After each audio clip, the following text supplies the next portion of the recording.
The red door has been opened once again, and it's time to explore the depths of the further. If you're a horror fan, it's absolutely impossible to ignore the Insidious franchise. From the masterful jump scare behind Patrick Wilson in the first movie, to its presence at Halloween Horror Nights over the years, the Lin Shaye-led series has become a staple of modern horror. And like any horror franchise worth its salt, there will always be a new one as long as audiences keep flocking to theaters. But the trick is figuring out how to keep it fresh, while still giving audiences the moments they've come to love and expect from a long-running series. In Insidious Out of the Further, they address that balance with a bold swing. For the first time in the series, the ghosts and the demons are able to make their way out of the further and into our world, and they want the hell out of there. Amelia Eve stars as Gemma, a young mother raising her daughter in the same house where she grew up. Unfortunately for Gemma, the house comes with a history, and when she discovers she can travel into the further, the nightmarish purgatory inhabited by the dead and demonic entities of the Insidious franchise, she finds herself caught between two worlds. But Gemma isn't just another unfortunate soul wandering the further. She has a terrifying ability that can change everything.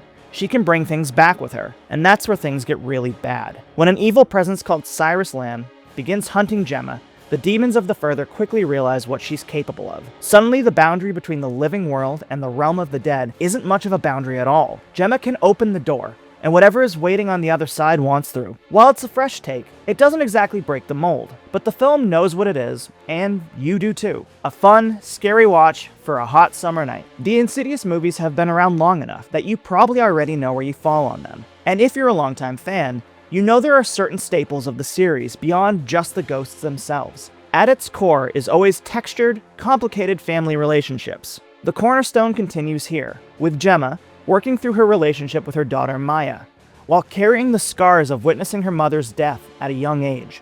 Gemma continues to live in the house she grew up in, saying she wants to make it the home she never had, despite the horrible things that occurred there. Insert commentary on how bad the housing market is here. It's hard not to root for her, thanks to Eve's performance. She brings heart to both the character's strengths and vulnerabilities, giving us someone worth rooting for as she faces off against the darkness. Co-anchoring the film is Brandon Perea, who audiences might recognize from Nope. He serves as the audience surrogate, learning about the world of the further in a crash course, while also providing most of the lighter moments. He gives us a chance to breathe before we're thrown back into the deep end. He's a likable character all around, though the movie does lack the welcome presence of Specs and Tucker to bring those lighthearted moments to the table. And then of course there is the familiar face that brings us all to the Insidious dance.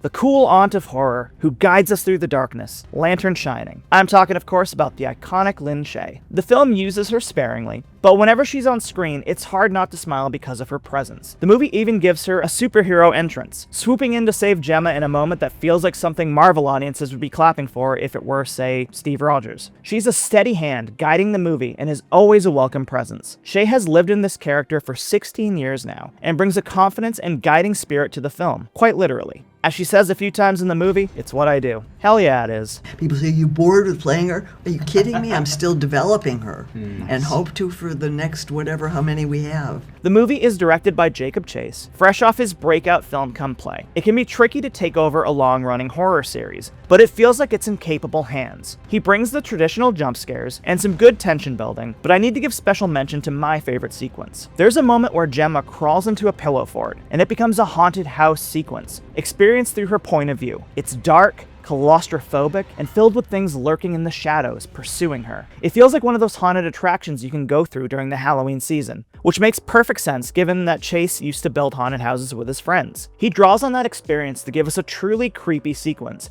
that could go down as one of the more memorable in the series. But that's not all, because he also brings a good serving of dental horror to the table. With Gemma being a dental hygienist, we get plenty of close-ups of some pretty gnarly mouths, with dental tools being used for some good tension building.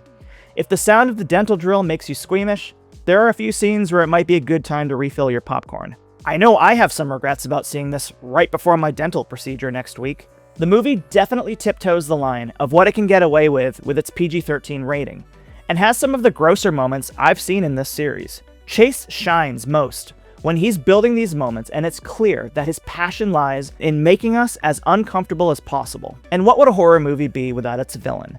The movie introduces us to Cyrus Lamb, a cult leader of sorts, who brings a menacing mix of Aleister Crowley and Jim Jones. Lamb resides in the further, but with the help of his acolytes, makes it his mission to use Gemma to bring the demons of the Further into our world, and they are waiting impatiently to take it. This concept allows for some fan service, bringing back a rogues gallery of spirits from the previous 5 films, and turning the scenes in the Further into a demonic playground, where some fan favorites get their moments to shine. While it's great to see them back, the film does have to remind us a few times that this is Lamb's movie. Thankfully, he's a great addition to the canon of Insidious spirits. Your mileage may vary, depending on how you feel about horror movies taking bigger swings later in the series' run. A good litmus test would be how you feel about the later Elm Street movies. Not because they're similar in tone, but because they introduce new rules and lore to keep things moving, sometimes contradicting what was established in the previous entries. Here that comes in the form of the Courier, a person with the ability to bring spirits over from the Further. It's also a bit Elm Street-ish, in the way that they can pull Freddy out of the dreams. If you're steadfast in the rules established by the movies so far, you may find this a stretch, but if you can look past it, it's a good solution for keeping things rejuvenated. It's an ambitious movie, though the execution has mixed results. The film can get a bit bogged down by its pacing, tending to over-explain the rules we need to know when we're all waiting to get into the action. It also depends on your feeling about jump scares. I tend to find them a little cheap, but when they land, they land. They can overstay their welcome a bit, but there are certainly some standouts. But having said that, I had a good time with it. Just turn off your expectations and meet the movie where it is, and you'll have a good time too. In all, the 6th entry in the series brings great scares and inventive sequences, making it a fun watch to ease you out of summer and into the approaching Halloween season. The pacing can stumble, and the film can get its own concept a bit tangled, but the cast, both new and old, bring enough charm, and the ghosts bring enough scares to make this a fun, scary night at the movies.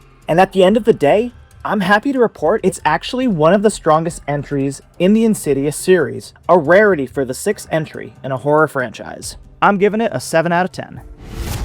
Gemma, listen to me. You can do something I didn't know was possible. You can bring demons back to the human world permanently.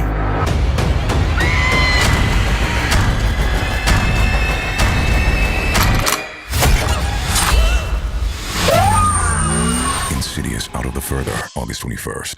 Thank you for clicking on our video, everybody. If you like what you saw here, make sure you like the video and subscribe and share with your friends who like this sort of content. We're an independent company, and we appreciate all of your support.